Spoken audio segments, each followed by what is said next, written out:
Welcome to their multi-channel live stream. OG55. We got Tones, Poppy. We also got Capture the Magic joining us in a little bit. We were talking all today about this Netflix Warner Brothers situation.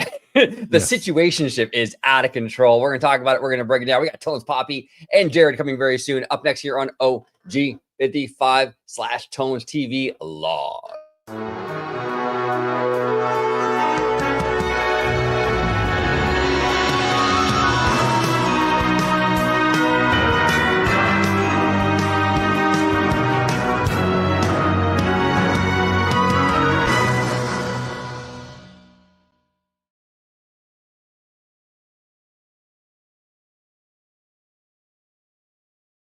Welcome aboard, everybody, to this multi-stream show. We're talking all about Netflix and WB. If you're watching on OG55, this is the one, the only, the man, the myth, the legend, Mr. Tones Poppy. Welcome back, sir. How you doing? I'm doing amazing, bro. I've had a very good couple weeks about content, and I've been having fun doing it once again.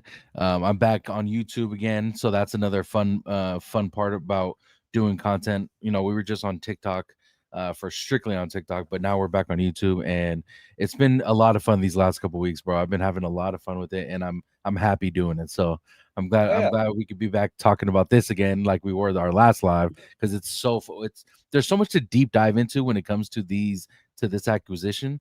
Like, it's insane. So we definitely have to get the people's opinions on it too. Yeah, no, this is so huge. This is industry changing. This whole situation. It's massive. But for those of you watching on OG55, Tones, if you could let everybody watching on OG55 where they could find you on social media, YouTube, all that good stuff. Yeah, so if you guys are interested in movies and TV show breakdowns, we do all that over on Tones_TV. You can go, you can find me on TikTok mostly is where I do most of my content first. Then we do long form content over on YouTube, Tones_TV, and we've been posting on Instagram a lot lately too. That's been going crazy, which I was not expecting to ever happen with that. So yeah, we do a lot of we've been doing a lot of Stranger Things stuff with Jay Shear as well. Shout out to Jay Shear.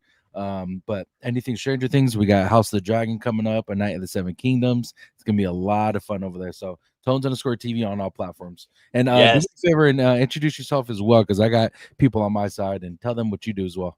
Yeah, absolutely. My name is Orange Grove 55. I do a lot of studio stuff, but mostly theme park stuff. So we kind of dabble in both. But you can find me on YouTube, Orange Grove 55. You can also find me on Instagram, Orange Grove 55. And Tones and I, we pollinate back and forth a lot. So you'll see Tones on my channel a lot. I go on Tones' channel a lot. So make sure you're subscribed to both channels and hit that notification bell. And shout out to Rachel and Vanessa, two loyal viewers, loyal friends, I should say. Awesome people. Very awesome. Absolutely. What's up, Vanessa? What's up, Rachel? We also got Rudio in the house. What's going on, Rudio? And we got Lucas Kim in the house. We got Chris. Thank you so much, Chris, for joining us. So, Tones, let's talk about this, man. Okay, so Netflix, streaming giant, the biggest streamer right out there right now. We have HBO Max, which I think is number 3, right? So Netflix wants to go in and buy Warner Brothers. Okay, that's a huge deal. I mean, Warner Brothers is a 100-plus-year-old studio, massive IP library. In my opinion, probably the best, only second to Disney. I mean, it's crazy good, right? And they want to go in there and buy they want to buy the IP, but they also want to acquire HBO Max, right? Now, this has caused all kinds of drama within Hollywood, even in the political realm. I was just about to say, yeah. Right? Trump is weighed on this. And we know Trump wants the Ellisons with Paramount, which is going to be a problem for Netflix because he's going to, I think, try to make his moves with his DOJ, with his Netflix deal to kind of push it towards his buddy, probably. So that's a whole nother challenge for Netflix. But what's your take on it so far? Like, where we stand, what's going on? So shout out to Jay Shear again. Yesterday we had a beautiful live talking all Stranger Things, and I had to ask his opinion on it, and he kind of pushed me over to why Paramount would be a better deal for everyone. Now, Netflix buying Warner Brothers is going to could potentially be the beginning of the end of going to the movie theaters and watching a movie. Netflix has already came out and told us that they don't plan on changing things. The only thing they do plan on changing is the length of movies in movie theaters. Can you remind me who the CEO of Netflix is? His name?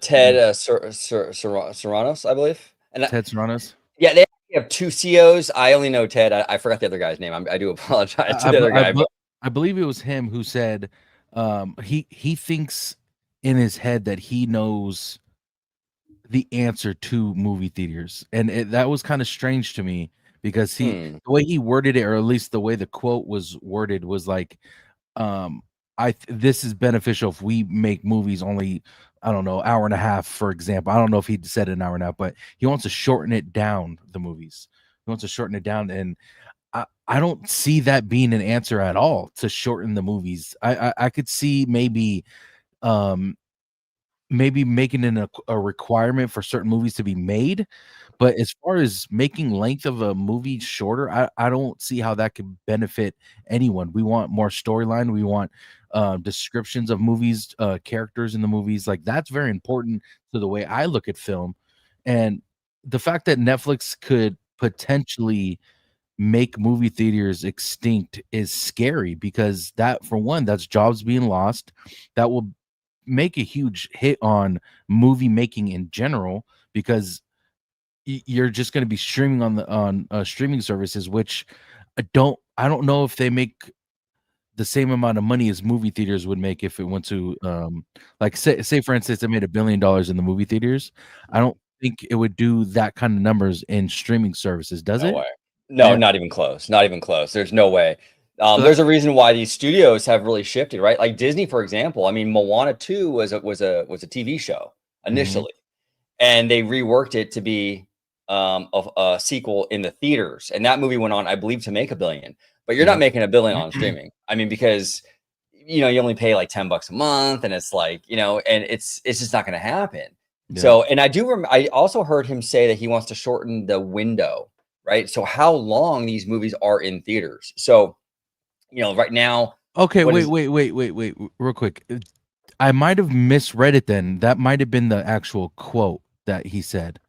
And unless he said it, because read the word shorten, I thought he meant the shorten of the film in general, not oh no. the amount of Oh, time it's in the movie theater. no, yeah, I believe he meant the time it's in the theater. Oh, okay, then I misread the quote. That's what it was then. Yeah, That's so what he it wants to was. shorten down to, like, just maybe, like, a couple of weeks or whatever, so he can get it in theaters, make his money for, like, a couple weekends, get out and put it back on Netflix. So, I mean, but to your point though, Tones, I hear you are hurting the theater industry by doing Yeah. that though. You're Yeah. still hurting the theater industry. And this is a guy who has come out before and said, the theatrical experience is antiquated. It's outdated. Yeah. He's not all in on this theatrical thing. Now, I think it would be smart for Netflix if they were to buy Warner to really lean into the Warner Brothers theatrical arm and do what Disney did with Moana. Yeah. Make your $1 billion in the theater, then come back and put it on your streamer with like exclusivity. And now you're double dipping. You're making money twice. Now you're making money on that streaming service, but you're also making that theatrical money. I don't know Exactly. why, right? It just makes the most sense. I don't get why he seems like he's like not really. It's weird. And one thing that I want to mention is like experiences in the movies watching these films. Like for me, when I watched Dune 2, it was, for one of the best sequels in my opinion ever made. But also I would not have want to see that movie like on my screen at home. It wouldn't have gave me that same feel. There's movies that need to be in the movie theaters that you need to see in the movie theaters for the movie to be 100. Like maybe you see a movie and it's 90% good. That other 5-10% comes from that experience of the movie, the sound, the way you're looking at the cinematography in the movie. That counts big time, at least for me when I watch film. So hearing this, it just, why put it in for 2 weeks or a month and then take it out and then put it on? That's what's killing streaming right now, is putting movies that you have out for 2 weeks, 3 weeks, and then you put it directly on the streaming services. That is what's killing the streaming services, because I'm not, or what's killing the movie theaters because they're like, oh no, I'm just gonna wait. It's gonna be out in a month anyway. I might as well just wait till it gets on streaming services. That's what's killing the movie theaters right now. The fact that you're gonna put it in the movie theater for 2 weeks and then take it out, or whatever the timeline is, and take it out. It's just gonna make it extinct and quick, and that's very unfortunate. Well, and here's the thing. I think a lot of people in Hollywood and a lot of fans in general are really concerned because, you know, they're saying, okay, we're still going to honor theatrical. We might shorten the windows, but we're still going to put them in the theaters and yada yada yada. But my concern with this whole thing is once they own that studio, what's stopping them in 5 Yeah. years? Yeah. I mean, once they have it, they have it. I mean, they can Yeah. say whatever they want right now. You know. Now, here's the thing. To be fair to Netflix, Comcast, which is a broadband internet cable company, right? Mhm. They went in a few years ago and they bought Universal. Now, I think they've done a great job with Universal. Really, really good job fostering all that IP. They bought DreamWorks and brought that IP into their fold. They've done a lot of great stuff with their theme parks and what have you. Really good stuff. Now, on paper, though, it would be like, well, a cable company? That's horrible. That's going to Yeah. be a disaster. And they turned out really good. So it's possible Netflix might, hey, look, on paper, people think, oh, it might not work out. It's possible that they get in there and they absolutely crush it, Yeah. but it's just, I can see theatrical though. If you're a big theatrical fan, I think it definitely raises some red flags. I mean, this is not, It's scary. It's really scary because you. By the way, what's up, Alyssa? What's up, everyone? I hope everyone's having a great day. oh, yeah. Everyone in chat, thank you guys for the comments. What bothers me though, it's the questioning of what happens after they buy it.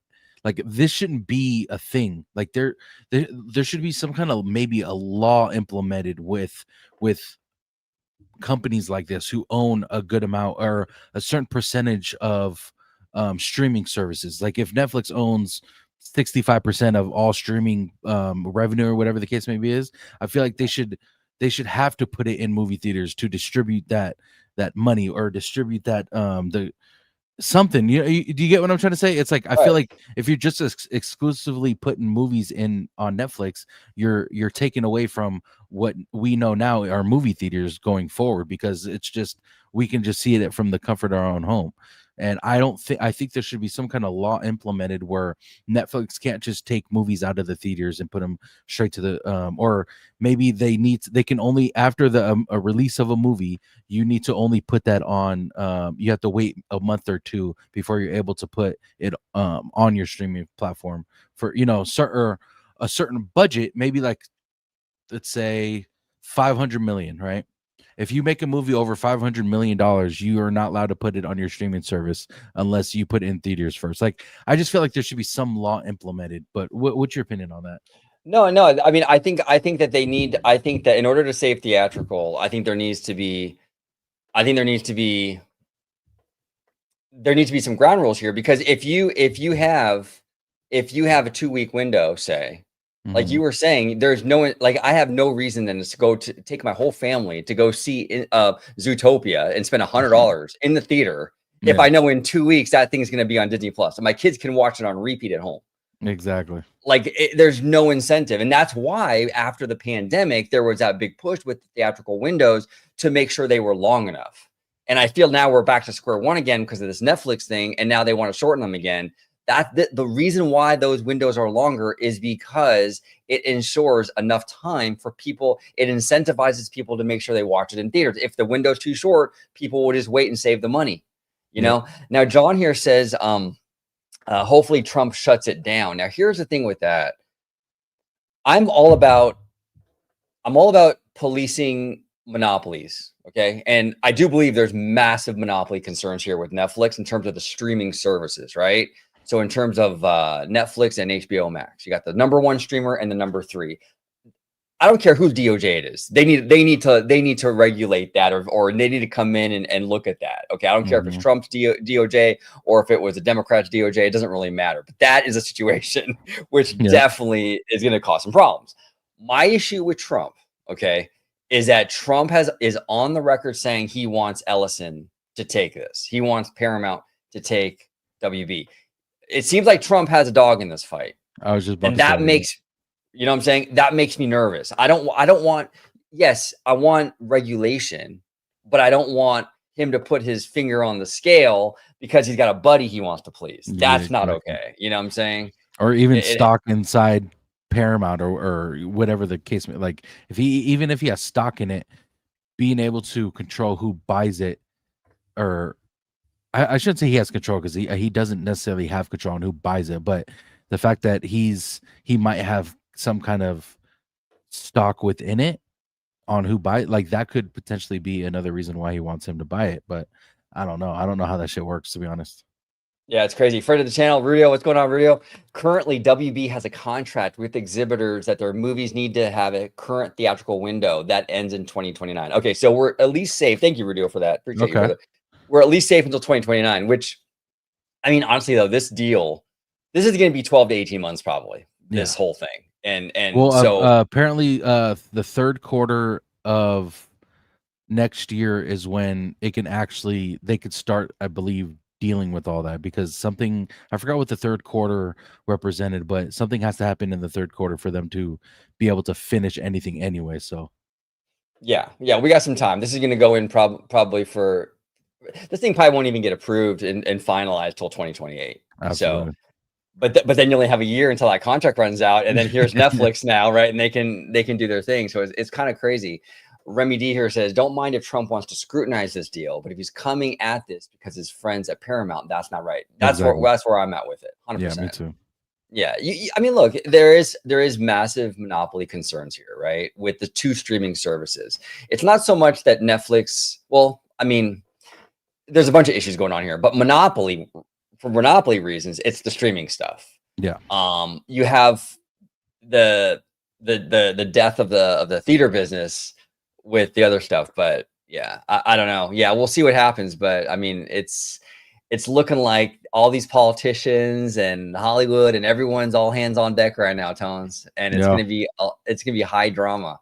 I just don't want High that drama. to affect the movie industry or how movies are made or how movies are done, or it sucks that already that we have to sit here and worry about that. And the fact that this might be it, and Trump is putting his voice out on who should buy it, it's so weird. I don't like it, but what can we do? Well, and here's the thing too, Tones. This is where it gets really sticky, right? Because Warner wants to spin off a lot of their cable stuff, right? Mhm. Comcast and Netflix, they don't want any of that stuff. They don't want the cable biz and networks and all that stuff, right?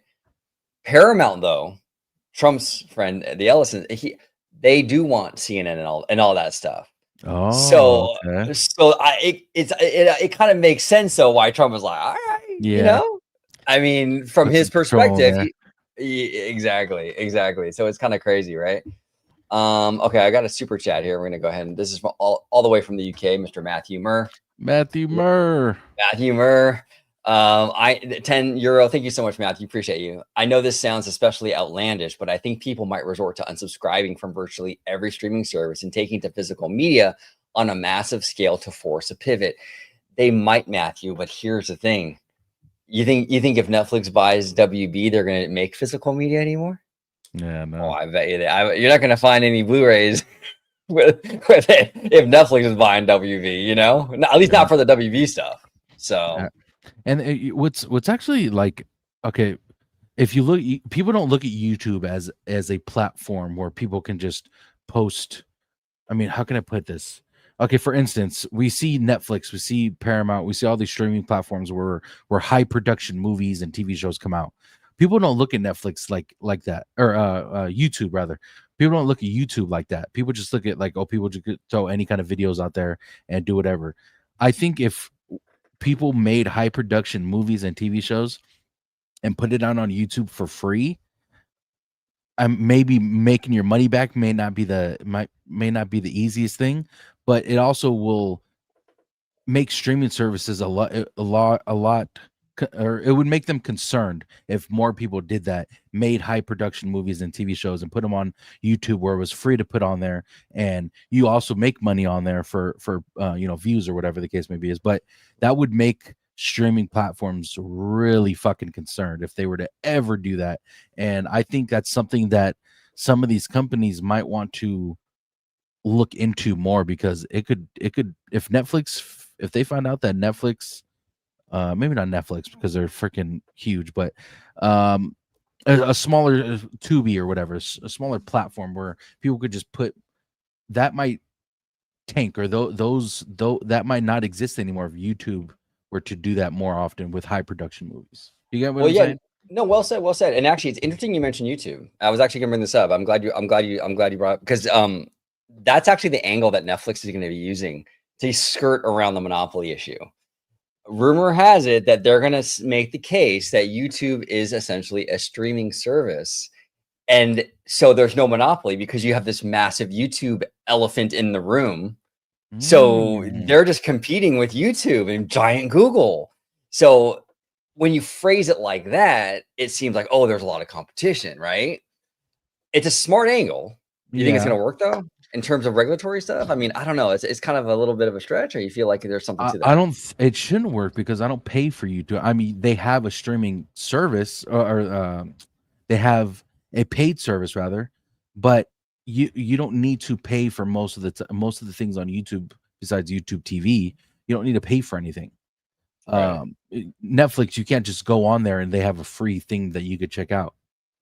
So I don't know if they can I mean, I don't know legally, but I don't know if they would have a good argument there because nothing's free on Netflix like YouTube is. You can't just post something on Netflix if I wanted to.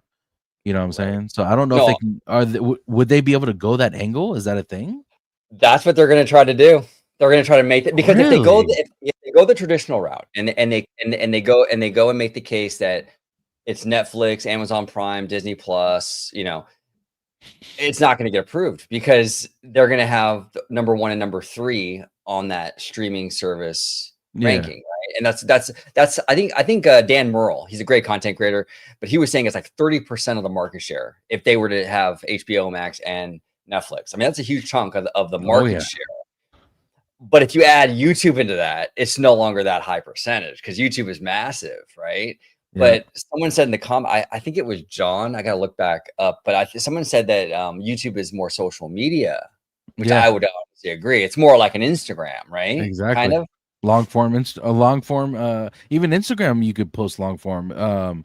TikTok, you can post long form. I posted I didn't. It never do it by the way because it doesn't do well. But you could post a podcast on TikTok now, and Wow. not yeah, like I said, don't do it because it doesn't fucking do anything. But technically, you can post it on there. So I, it's social media to me. I post videos. You can post um comments. You could post picture, like you could do all that stuff with on YouTube. So Yeah, no, I agree. I feel like it's more social media, 100%.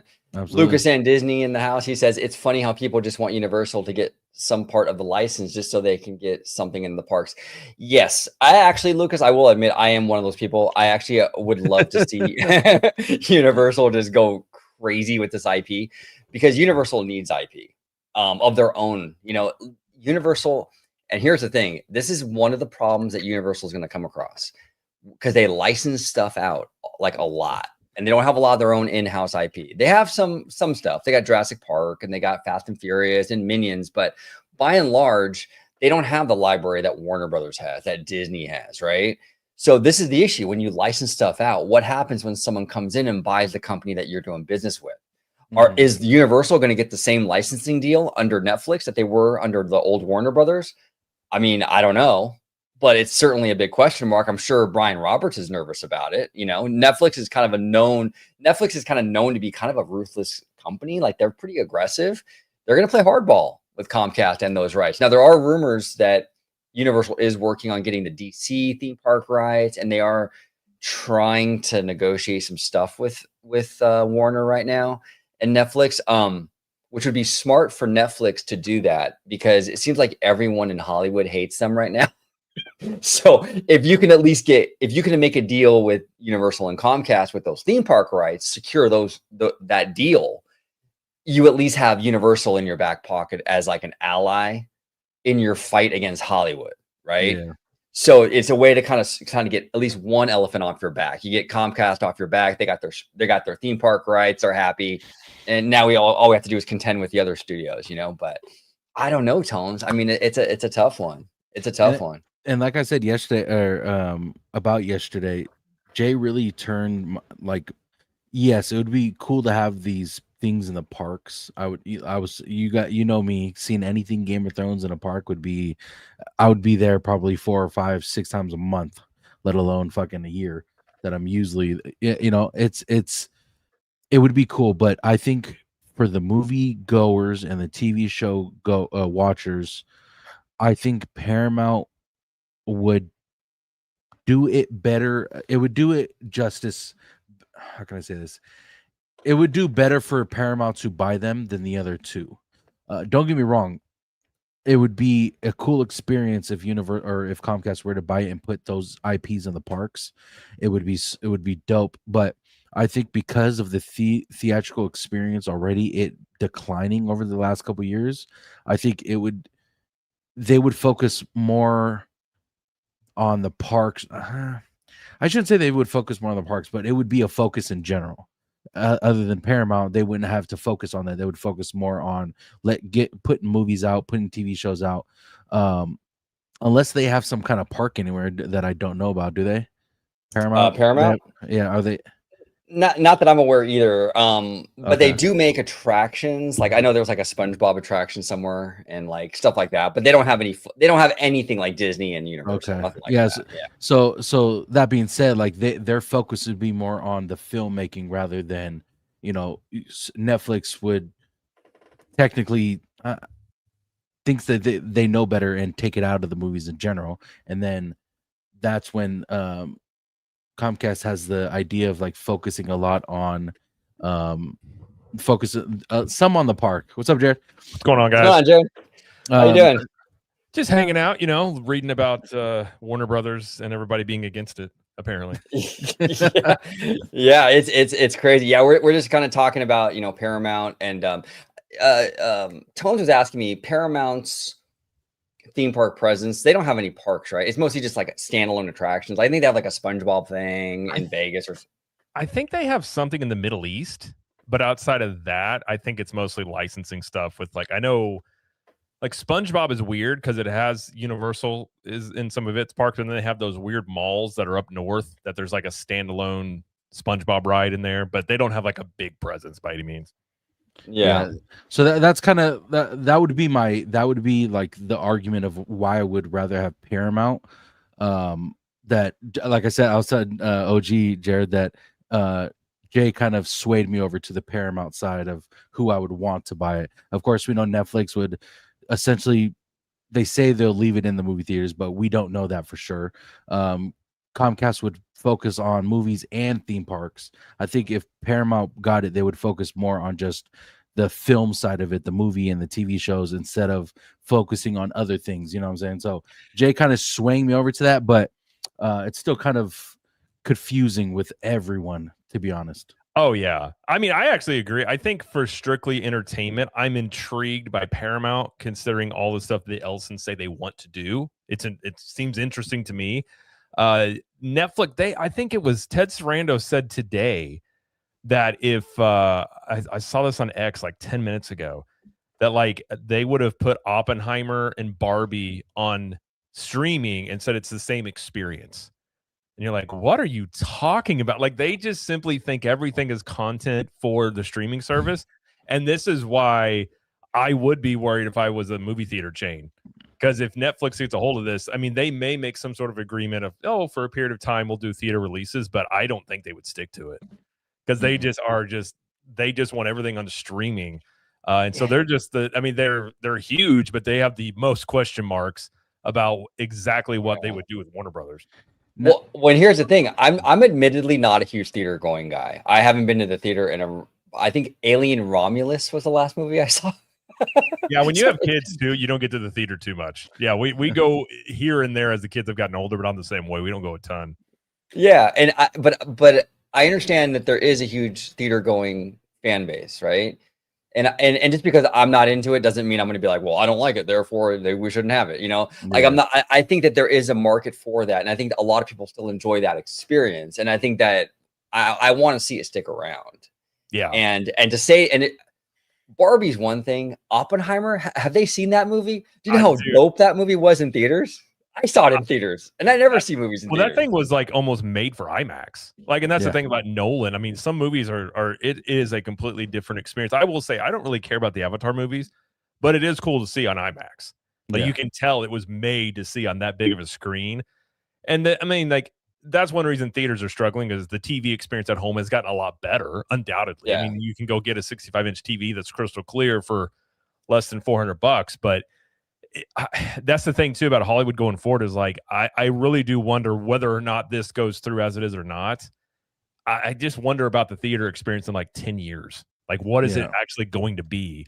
I almost feel like it's going to be an event thing and not as much as just regular occurrence of you just going to the movies like every week. Okay, well, two things for you, Jared. I asked a question to OG. What do you think if Netflix were to buy this and they say now, like, hey, we're gonna leave movies in theaters, but 5 years down the line, they're like, fuck that, I'm good. I don't want to put them in theaters no more. We're putting everything on the streaming platform. Do you think there should be some kind of law implemented that they have to maybe budget wise, where if you spend this much money on a budget, it has to be in the movie theater, or you have to leave these type of movies in the movie theater for at least 2 months before you can put it on the streaming platform? Like, do you think there should be some kind of law implemented with that kind of mindset of like, okay, fuck it, we're just going to take it off and put it on a streaming platform? Yeah, I'm one where I I mean, in an ideal scenario, the free market decides. And if the free market decides that movie theaters are no longer a thing, then, that's just kind of the way it is. Anytime you do like laws on this stuff, there's always unintended consequences of it. But in the spirit of it, I don't think it's a bad thing. I don't know if you need a law about it, but I wouldn't be against if Netflix were to get it, that they are required as part of the agreement to say you have to stick to these theatrical runs for at least a period of time. Just because as well, like if theaters go away, I mean, that I would imagine that's going to be a hit on the economy. So that wouldn't be a good thing. So I do wonder how much, like I think during COVID, the theaters did get some sort of a bailout too. So the government does have a vested interest somewhat in theaters. So it's not beyond the realm that they could do it. That's interesting. I don't know. I had to think about that one. I like the spirit of it. I just don't know about a law on the books just because I just feel like there would be like 5 or 6 different things come out of that where you'd be like, oh crap. Or maybe like awards, like certain awards you can't won't qualify for like this more kind of movie. That would be one way I would say, you have incentives in place. Like you can't get an award if you don't have a theatrical run sort of thing. I think that could give them even though Netflix seemingly acts like they don't care, I actually do feel like, and I think Seymour touched on this the other night, K-pop Demon Hunters may be kind of changing their minds about theater somewhat because that was such a big success for them just in a short run. So they could, I suppose, look at Paramount as a way to have a theatrical arm that they would actually want. It's just hard to know with them. Like they're just such an interesting, like I've said before, they're a tech company that makes movies and shows. Like they're not a typical studio. So like the way that they go about business is so different from all the other studios that are out there right now.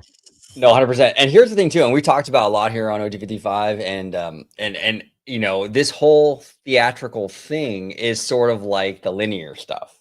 Oh yeah, it's been having trouble for a while. It's a melting ice cube in a lot of ways, and it's like there's that whole dynamic where it's like Netflix is coming in and maybe they'll expedite the death of theatrical, but it's not like they're coming into a perfectly healthy theatrical industry. Like this is right.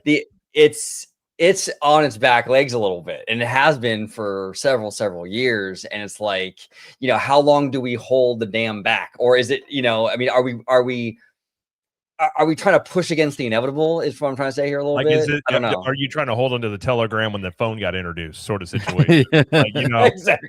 Well, it'd be one thing if there were banger movies coming out constantly, and there just really hasn't been. I mean, you have a few here and there. So I think Hollywood, if it's inevitable that theater experience at the very least drastically changes, I do feel like if these studios were making really good movies, it wouldn't be as much of an issue. I still think you'd have a fall off from theaters just from the price of it and the convenience of streaming, but I don't think it would be this dire situation that these theater owners are looking at right now. If you had, Top Gun Mavericks and all these movies that were coming out there, like, people were really enjoying, and the word of mouth nowadays, like that can actually help a movie quite a bit. I think Maverick was a really good example of, I don't really think there was much hype about that movie before it came out. And then the word of mouth was so good, it just ended up making $1 billion.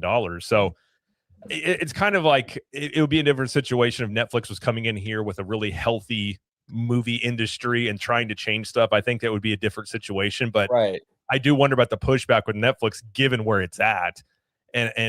But you are starting to see even today, there's a ton of stuff going against this. Like OG and I were talking earlier, I'll be utterly shocked if this thing goes through as it stands. Like if it gets approved, I think there's going to be drastic changes to what they're going to have to do.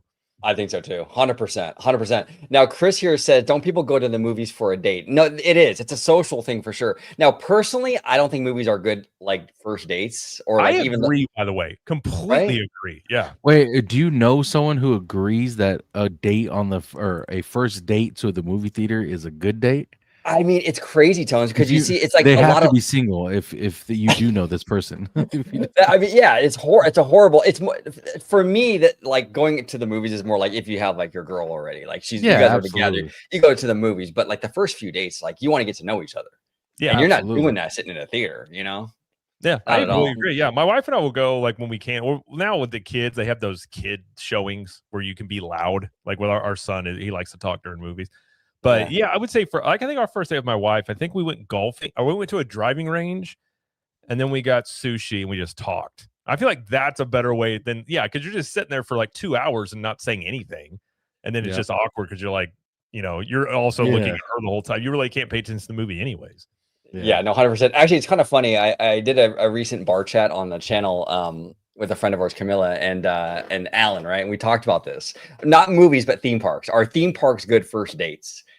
And we were talking about Disney, right? Like Disneyland. And I was like, that could either be like the worst possible thing or the best thing. Because if you guys are vibing, you guys are clicking all day together and your fireworks, the rides, you're really bonding for like 12 hours.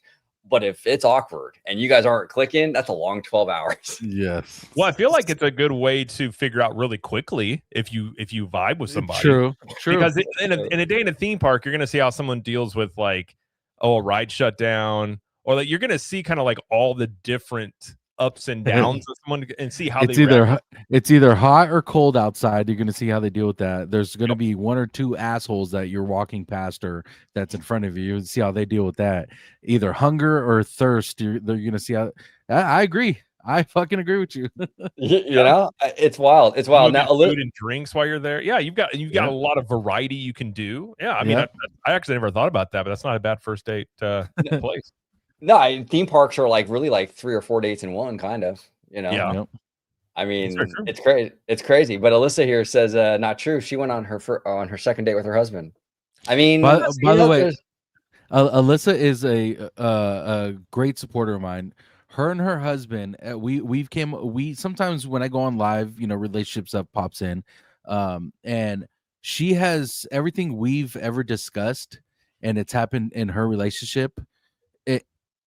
I love her and her husband, like their relationship, because everything that bad happened, usually when we talk about it, like this could be a red flag. She's like, oh no, this happened with me and my husband, and we've worked through it. And I'm like, or not worked through it, but I don't consider this a red flag because of this or this. And I'm like, holy shit, like you guys are fucking on it, because you don't hear that, especially nowadays. You don't hear shit like that, No, so 100%. I would say it's not obviously like.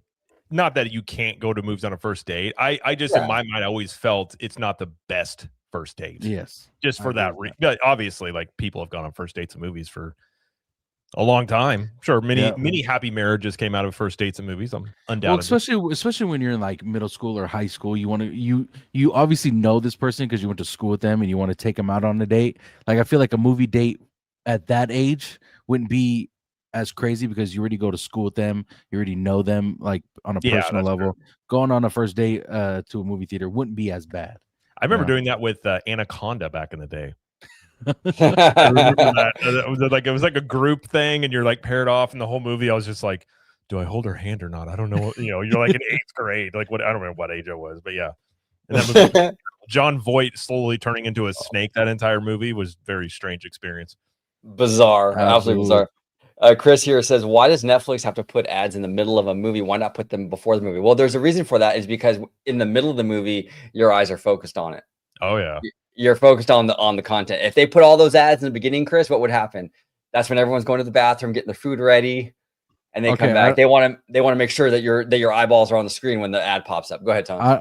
I don't know if I'm just, believe me, I'm not rich by any means, but I either have like the highest Netflix tier, or is there ads on Netflix?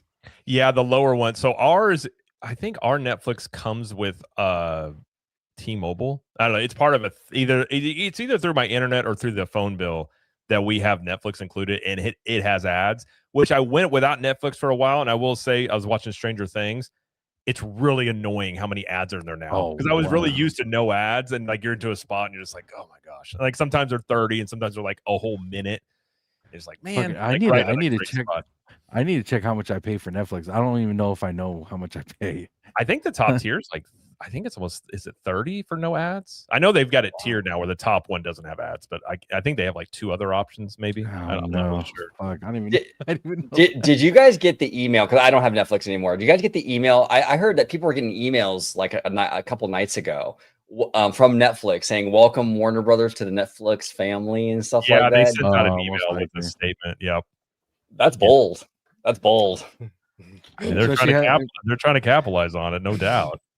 100%. Nessie here says, do y'all think they might change to the higher prices for movies once the change happens? Yeah, I mean, honestly, they might, because I mean, here's the thing, if the theatrical experience becomes more of a niche thing, where it's like only like, you know, the Avatars and the Star Wars go into the theaters, it's probably going to raise the prices, because they're going to have to they're going to want to make as close to as much as they want to make as much money as possible, even though they have less output. You know what I'm saying? So yeah. I could see them definitely raising the prices. What's that, you, Jared? Do you think that's the case here? Or? I mean, I wouldn't be shocked. Everything keeps getting more expensive. And I brought up too with Netflix, I wouldn't be shocked if they tried to own the theater side, because there's actually no law stopping them now. There was a former law, I think it was in 2020 that got overturned.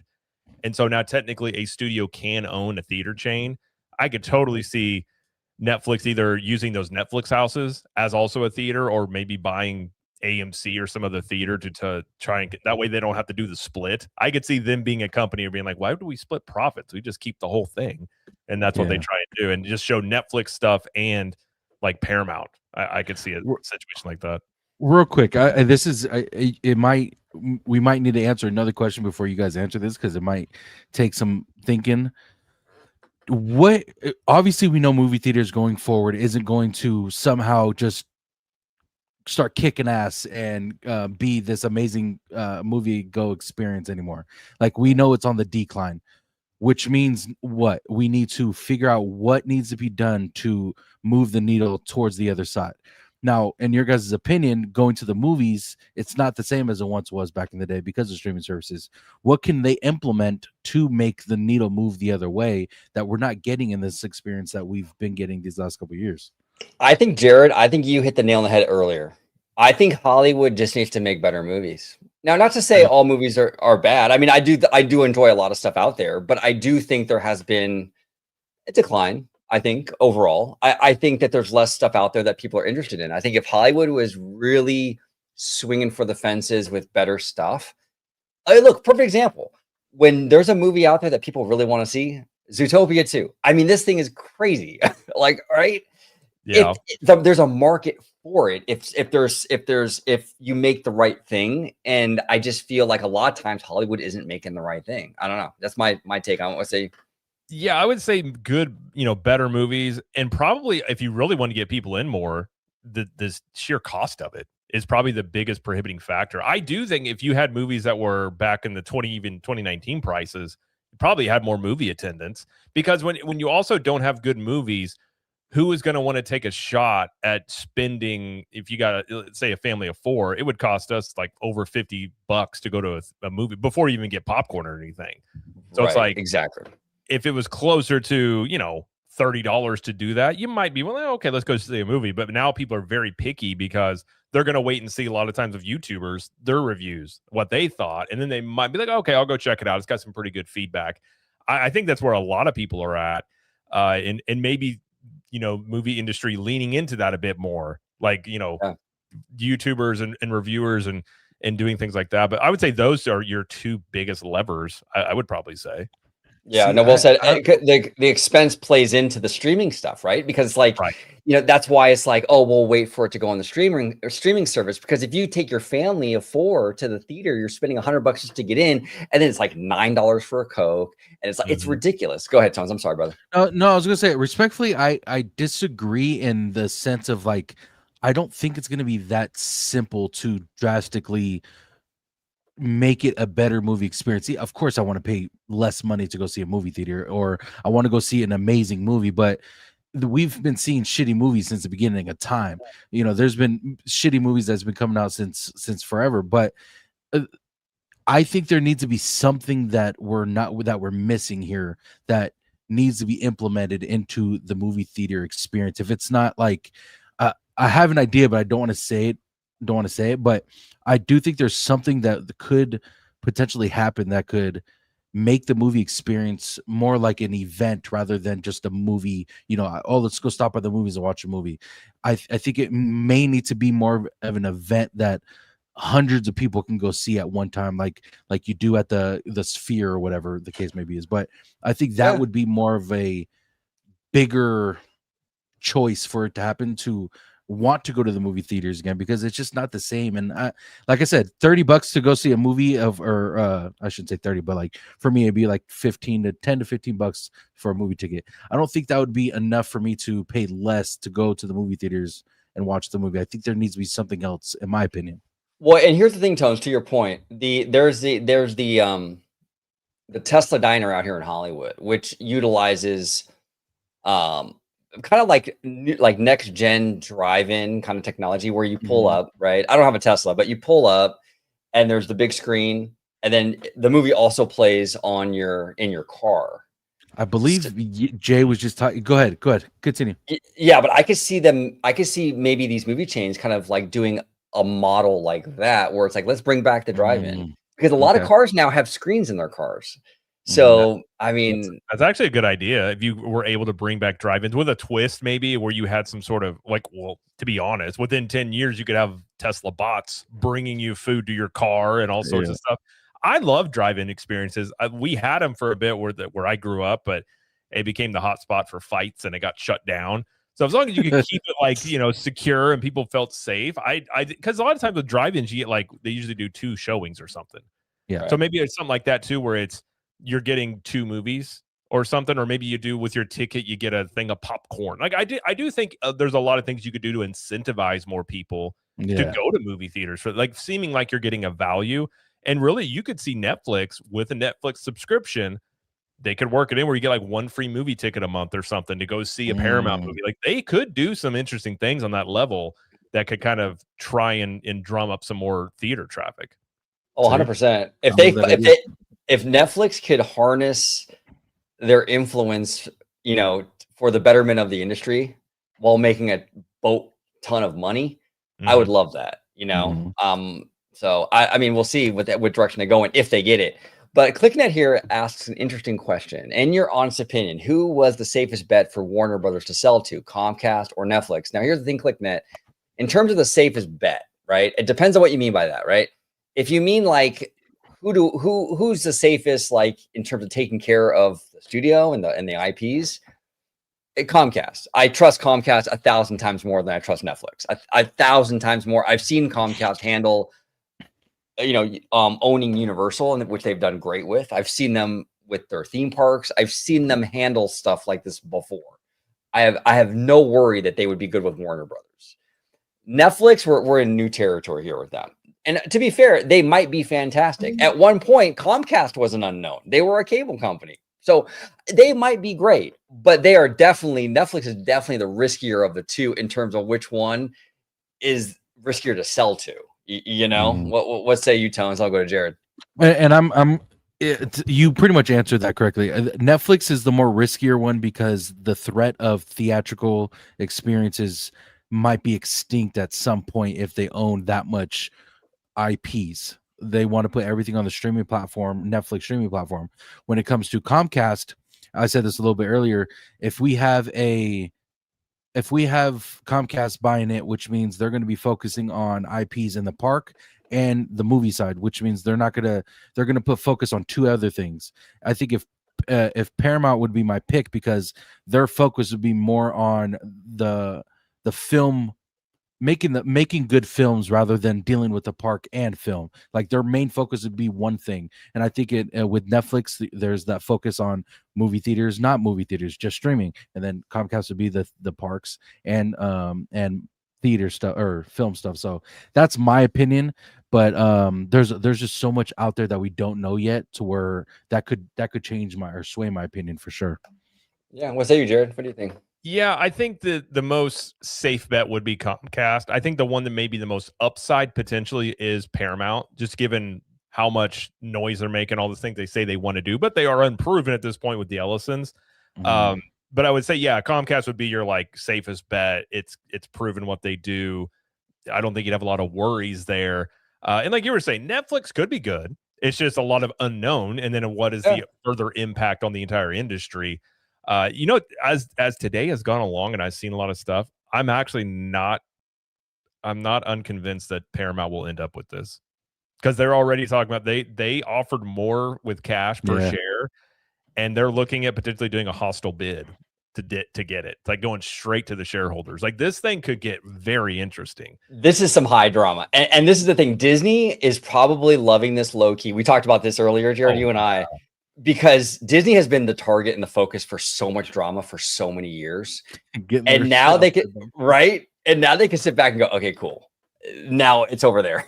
Yep. you know what I'm saying? But Rudio here says Netflix owns the Egyptian in Hollywood. That's where they do most of their premieres. I did not know that. That is interesting. Yeah. I forgot about that. By the way, I was looking up, I found what I was talking about here. So do you guys know Charles Gasparino? He was reporting that there is bipartisan opposition to the Netflix WB deal. The DOJ hasn't chimed in, but Zaslav is open to an increased bid from Paramount. So even Zaslav is even saying, even though they're going into exclusive negotiations with Netflix, he's even openly saying, well, I'm open to a higher bid, because I think, honestly, we had questions about that. I just think Zaslav wants the most money. Oh, 100%. I think this is all this is. And I think Paramount was arguing that Zaslav took the deal with Netflix because he was going to make personally more money and some of the management or something like that. Yeah, this is going to get really interesting. And it's only Saturday. Like, you're not even on Monday. Dude, it is crazy. Absolutely crazy. But as film fans and as people, for us that we report on this stuff, I mean, it's like crazy interesting. I mean, I could do 8 videos a week on this topic. There's so many different angles to this story. And probably by Wednesday, there'll be 4 more stories about twists and turns on this thing. Because at some point, the DOJ or somebody is going to comment on this, which is going to give you an indication of what they're leaning toward. And I think they were also reporting that they were saying that they were unsure if the DOJ was openly going to comment on it, but they might basically just open up an investigation to look into it and use that as their way to comment on it. So I don't know. It's going to be really wild. That's wild. Nessie here says, I sneak in snacks. That's great. I love that. I love that. Hey, we've all done it, right? We've all done it. I've taken Subway sandwiches into movie theaters before. That's a full on. It used to be like a whole challenge of what we could get into a theater back in the day. We'd get like Starbucks, a dessert. Like we would just see what we could get away with, and they never said a word to us. You want to hear the most diabolical thing I've ever seen someone bring into a fucking movie theater? What's that? 3 buckets of KFC chicken. No! 3 buckets. I was like 3 of them things. I was like, how do you? Yeah, exactly. I was like, how the fuck you get 1 in here? You got 3? I was like, and then you're gonna smell, and the fried chicken smell is just gonna overtake the whole place. Like, it did. That's fantastic. Did they at least pass around some chicken to people around them or something? I walked by them when I came back from the bathroom. I seen them there, and I seen a dude from behind him reach over and like, "Hey, can I get some?" As I'm walking, and I'm fucking laughing the whole time, dude. I love fucking laughing. I love it. I respect that. Hell yeah, I love it. Now, do you guys have Tones? Do you have Jollibees or no? Over where you're at? Where I'm at currently, no, but I grew up in the Bay Area where we had Jollibee, yeah. Okay, so KFC or Jollibees? in your opinion? Jollibee, and I've never had Jollibee. That's the thing. I could tell you I've never right now, even heard of Jollibee. Jollibee. Yeah, Really? Jollibee's pretty big out here in California. So you guys don't have it out there in Florida, huh? I'm not a big No. KFC guy. That's why too. I don't like KFC. Yeah, we got think it's that good. KFC and like Bojangles, and I Okay. think Church. I think there's a Church's, but I don't. I think the last time I got fried chicken was probably at Publix though. I haven't gone to any of those places for a while. Okay. Yeah, we used to have a chain out here that was pretty good called Pioneer, but I don't think there's any left. Have That's you guys old ever had school. Korean fried chicken? Oh hell yeah, I Oh, love it's it. good. I don't think anyone can top Korean fried chicken. Dude, it's amazing.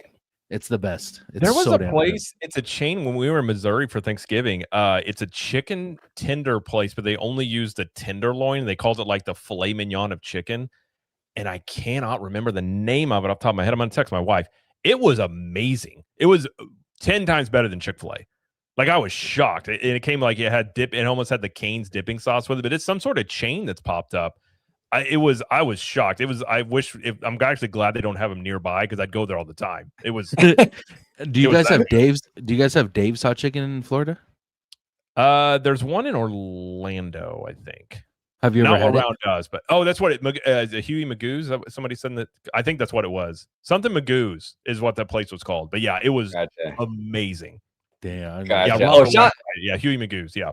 Shout to Robert, by the way, a friend. He's great. We love you, Robert. We love you, Robert. All our Florida peeps. Robert says Publix chicken. We don't have Publix out here in California. Publix chicken is good, man, and their sub sandwiches. It's a good spot, and you'll find a Publix every 20 feet down here. They're building three within like a 5-mile stretch of my house now. Like they're just putting them like the old Starbucks model. They're just putting them everywhere. I love it. That's wild. That's crazy. Lucas and Disney, thank you so much, brother. Appreciate you for the $20 super chat. He says here, we all know Comcast is the safest bet. Netflix will do anything it takes to grab the library of shows WB has. Paramount is really in a hard position because they don't have the same amount as their competitors. Here's the thing. I don't disagree with you, Lucas, in terms of like Netflix. I think they're in this. They want this. Well, there's that $5 billion, Jared, we were talking about it in the group chat today. The $5 billion if the deal doesn't go through, they got to pay Warner $5 billion. I mean, they are in this, you know. I mean, I think it's even $5 billion, even if it ends up being denied. Like, even if it doesn't fall through on their end, it's just if the government says no, they still have to pay it. Which, I mean, Netflix, they can afford that, but that's still a ton of money to put up. Insane. So what happens if the Paramount does the hostile takeover, hostile bid, and they do that and they get outbidded? Do they still have to pay that $5 billion?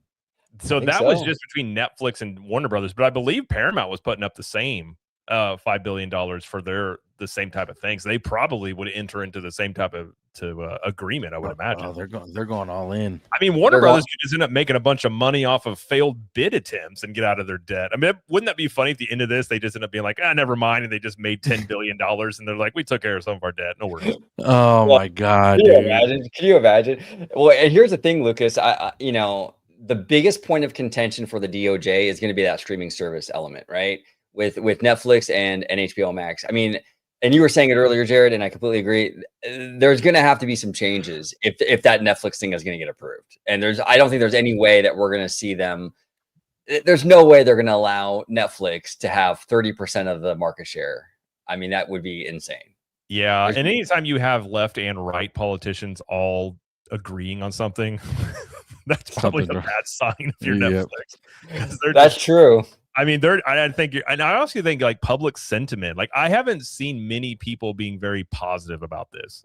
Like, even the ones that are for it are kind of just like, well, we'll see. But I think there's a lot of people that are just the public pressure on some level could actually play into this. And I do wonder, like, I do agree the streaming side is the biggest monopolistic factor, but I wonder how much they will take into account the risk to the theaters involved in it. Like, I don't know if they can put a quantifying number on that or anything, but I am curious as to like if that is going to be considered. Well, here's the thing, and to your point, you were saying enacting laws. Maybe what happens is that they in order to get regulatory approval, they have to put some sort of like 10-year condition in terms of like to keep the theaters in business. Go ahead, Tones. No, I was just gonna say, what was I gonna say? That would be I just feel like they need something. Like there has to be some kind of, and you were even saying maybe take out HBO Max out of the deal, Right. and maybe sell that separately or have it up for sale in a separate sale. But I think that would even be beneficial for everyone if they just pay. But that's the thing, having HBO Max would be like probably one of their, I guess one of the biggest things why they wanted WB in the first place was because of HBO Max. So it's kind of hard to be like, oh no, we got to take this out. But still, there has to be something, and I feel like what I was gonna say is, what confuses me is why people are confused after Netflix made the highest bid. Like the news that Netflix was going to buy it, I think that should have not pissed people off, but made people concerned then. But now they're all surprised that they won the bid. So that's where my confusion is. Like, didn't you see this coming when they announced they wanted to make a purchase for WB? But I feel like a lot of people are coming out now and saying like, oh, now Netflix is going to take all the movies out and we're not going to have a movie theater experience. I was really confused when I seen everyone just fucking start panicking after Netflix made that big bid. All of a sudden, I was like, well, yeah, I think people were like kind of like, I think for a little while there in the beginning, I think people really thought Paramount it was they had it, like those early days. What is this like the strike 4? They've had like 4 or 5 bids that have been turned down. So I mean, yeah, am I wrong on that? I thought Paramount had the larger bid. I think they were bidding $30 a share, and Netflix was like at 28. I thought, because I thought that was Ellison's whole point, was we had a bigger offer, all cash, and that's why they were going to go to the board member or the shareholders, because they would actually make more money with a Paramount deal versus Netflix. Right, and Paramount's going for the entire thing. That's the thing too. That's what's very surprising. Yeah, they would take on the linear assets, which I would assume Warner Brothers would be totally fine with that. That's what's kind of surprising, because Netflix definitely doesn't want linear. Yeah, it's crazy. James All Day here says the weirdest thing was that everyone was against Paramount buying WB. Now that Netflix bought it, now they want President Trump, who is friends with the Ellisons, to stop the acquisition. Yeah, it is kind of like it's a whole big thing, and that's why this whole situation is going to blow up crazy. This is going to be this political craziness for 18 months. Okay, this is nuts. It is funny that Hollywood is going to rally around Trump to cancel, like to not let this happen. And you have to think on a human level, does that sway stuff? Like you talk about the Jimmy Kimmel stuff when that whole went down, all of Hollywood, and obviously they're not as powerful as they used to be, but they still have sway. Would potentially the administration do that because they would maybe look at saying, okay, if we do this, maybe they won't come out so hard against us, sort of situation? I'm not convinced that would be the case, but I do wonder how much of you're going to have. I mean, you already do. Spielberg, Nolan, you're going to have some big hitters come out that are probably going to end up testifying in front of Congress about how this is a terrible thing for the movie industry and the optics of it. I think there's going to be a lot of pressure to at the very least, this thing's going to change a lot. That part will be very interesting. Yeah, I know, 100%, 100%. And then we have, I don't feel people wanted Paramount Skydance to win the bid. They just didn't want Netflix to win. Yeah, absolutely, Gizzardo. Absolutely. This is my name for a minute. I was like, wait a minute. Wait a minute. And what's going on, Ting Proof? What's going on? Yeah, this is interesting stuff. This is super interesting. What is your guy gut instinct or like your prediction? Do you think this ends up happening, or do you think this ends up going back to the drawing board? I think Netflix is ultimately probably going to get it, but it's going to be an altered thing. I think it's going to be, they're going to have to make some kind of concession or some sort of promise to theatrical or something. But I think ultimately Netflix will probably get it. What say you, Tom? No, I'm in the same boat as you. I mean, unless Paramount can somehow do this hostile bidding or whatever the wordage was there that I saw, if they could somehow do it and it makes sense for WB to do it, I mean, I wouldn't mind them doing it. But there's the thing that is really crazy is that there's a positive and negative to all three of these companies owning WB, instead of Warner Brothers just keeping it where it's at and then Jared said earlier, like, oh fuck it, we're just gonna go back to the drawing board, we're not selling no more. That would be the funniest part. It'd be hilarious. but I do think Netflix is going to end up getting it. I do think there needs to be some kind of altered with the contract or whatever is going to happen with the purchase, though. And I think it's going to happen because theaters can't go they can't go extinct. They just can't do it. Yeah. I tend to agree. I think more than likely Netflix ends up with like the properties. I do think the streaming is that thing that could be pulled out of it. I do think, though, I think there's a more than, I would say at this point, maybe in my head, a 20% chance that Paramount ends up with it due to the fact of, I think the administration would rather it go with Paramount. And it seems like the Ellisons are I mean, you got to think billionaires aren't told no very often. So these guys may just lose their minds trying to get this. Personally speaking, I think that could happen. I think more than likely Netflix ends up with it. Maybe the streaming stuff goes somewhere else. 20% shot that Paramount gets it. I actually think the better way to go about this, and I think the most fair thing, would be if Warner Brothers was just sort of auctioned off in different pieces. Like, you know, one studio gets, maybe it's Batman. Like, you know what I mean? Like that way, if Netflix purchased just, say, the rights to Batman, I do think they might treat that a little bit more like their baby versus getting everything where it's just, and that's your worry with Netflix, is that it's just another piece of content. They start a Batman show, and then, you know how Netflix is, season 1 doesn't do as well as they think, and I was like, okay, it's done. You're like, well, are you done with Batman forever now? And versus another studio might end up giving these properties a little bit more like love and attention versus how Netflix could possibly treat them. Yes. Real quick, this I need both of your guys' opinions on this. Okay. What if Netflix were to turn all of their IPs, that even with the acquisition of Warner Brothers, turn their IPs and all their movies and make a park, an amusement park like Disney or Universal, and did all that with their IPs? Do you think, for one, do you think it would be something that people would attend? And do you think it would be something that they could do? Oh yeah, no, Jared, we talked about this on your channel. Go ahead, I'll let you take the lead. I've been saying for months that I think there could be another player that pop up in the theme park realm. And you look at those Netflix houses, that's kind of their first step of kind of getting into this realm. Right. And that's where we had talked about in a video I just put on my channel with OG, that there's apparently Warner Brothers was negotiating the DC park rights with Comcast before all this broke. So I do wonder if Comcast is trying to secure up some of these theme park rights, and really, where is Netflix's entire, like, do they have a plan to maybe do this down the road if they get all these things? Because even if they were going to do it, let's say they announced today we're doing theme parks, they wouldn't have anything for like a decade. It would take them a while. But I do think if a company was going to do it, Netflix could be the one to do it. Because if you look at the money Disney and Universal are making, some other big company is going to be like, we want a piece of that pie. And if they have all those IPs at their disposal, they would have enough IPs to really do a theme park.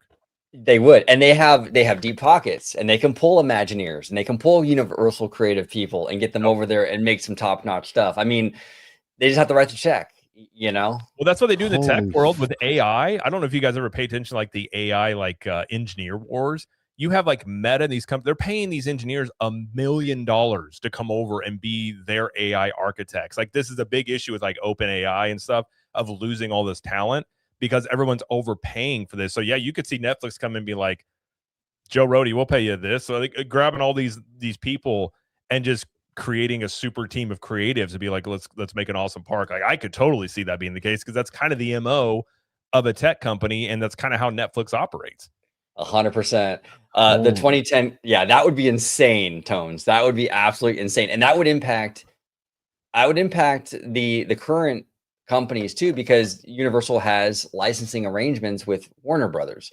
If Netflix gets into this theme park world, are they gonna want to continue to license their stuff out, or are they gonna want to do their own? Like, for example, the Universal had a Stranger Things maze or house, right, for HHN.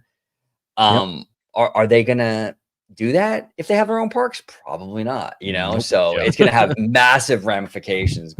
Dude. And here's the other thing too about Netflix. Netflix, more than just about any other studio, moves the needle culturally. Like, I mean, Netflix shows and movies, they move that cultural needle like no other. K-pop Demon Hunters is a beast. Okay, it's an absolute beast, and it's going to continue to be a beast. 100%. Stranger Things, again, I don't see Disney even releasing content that's moving the needle like Netflix. I mean, No. to be fair, Now, when something pops on Netflix, it goes. I mean, you're Stranger Things right now.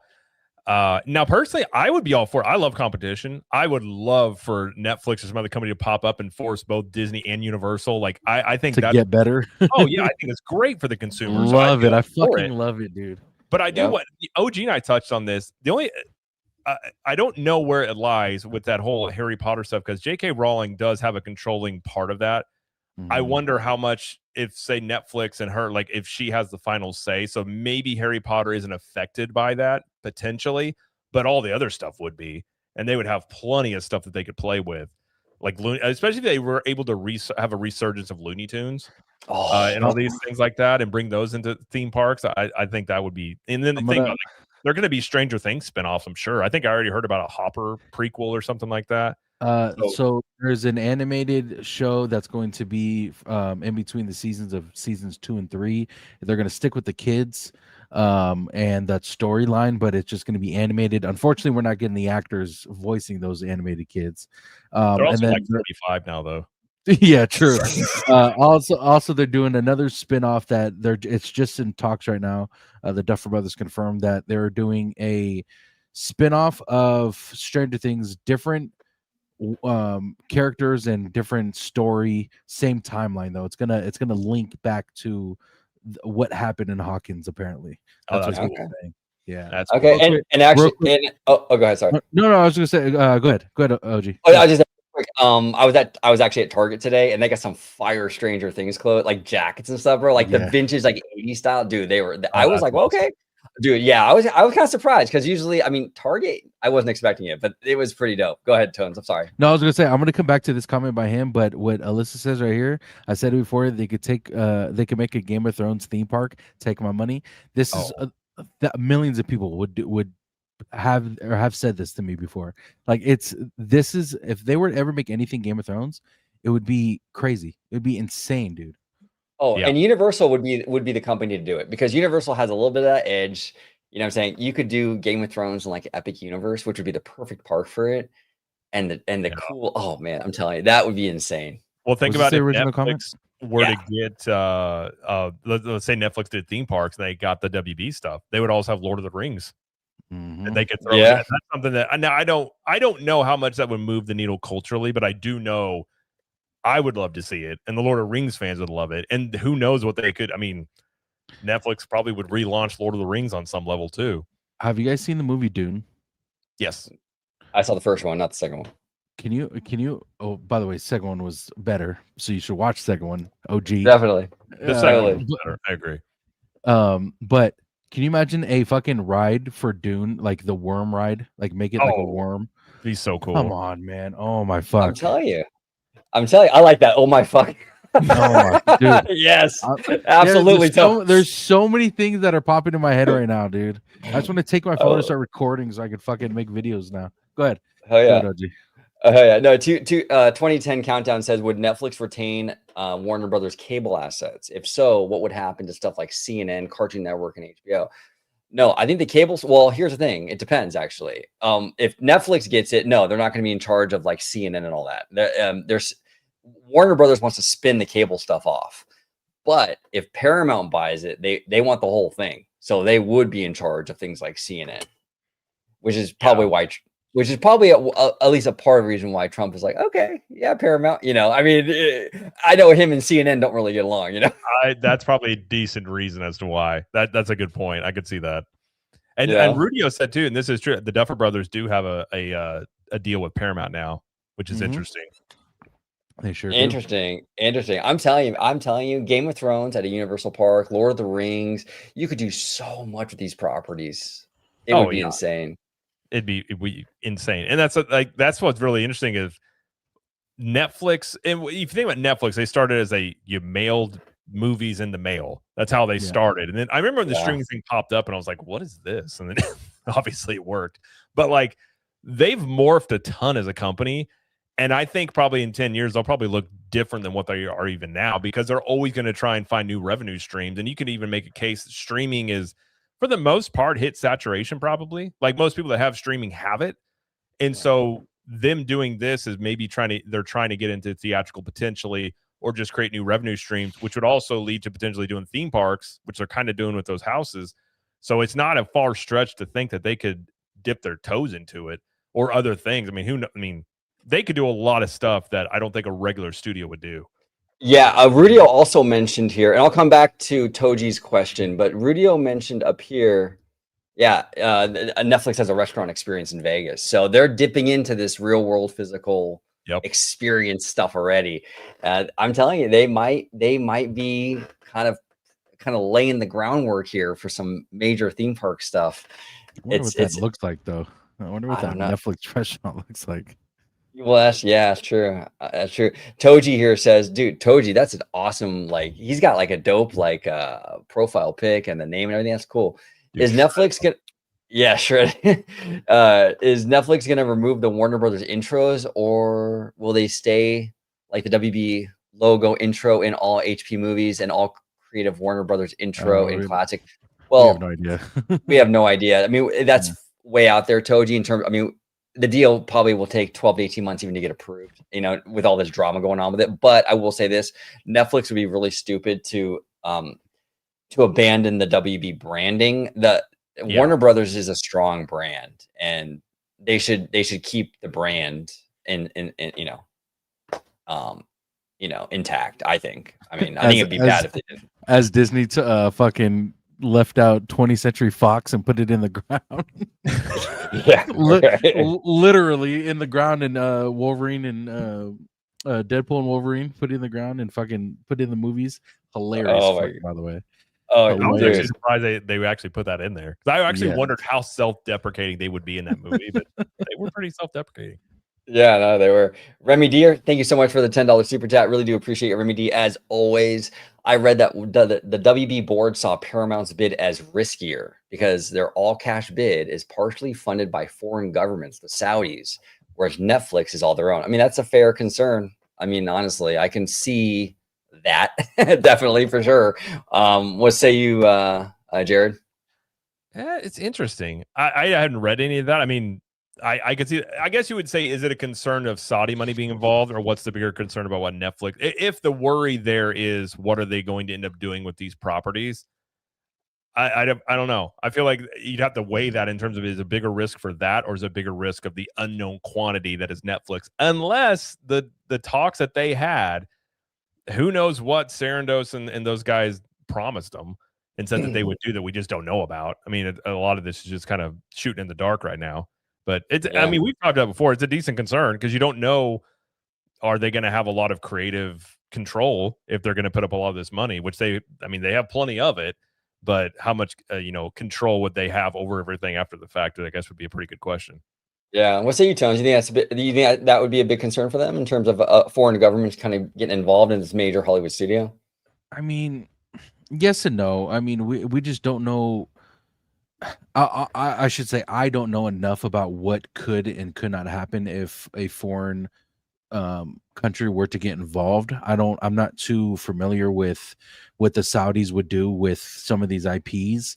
But obviously I would love for some of these characters that we already know to remain pretty much the same. I don't know if the Saudis would ever change that and change some of these characters, but I just don't know enough about what they would do or how they would handle things. So I couldn't really give you a legit answer, to be honest. Yeah, I'll tell you what is interesting is the king of Saudi Arabia, what's bin Salman or whatever his name is. He is like, he went to school in America, because when he talks in the English, he sounds like he's an American, but he loves American pop culture.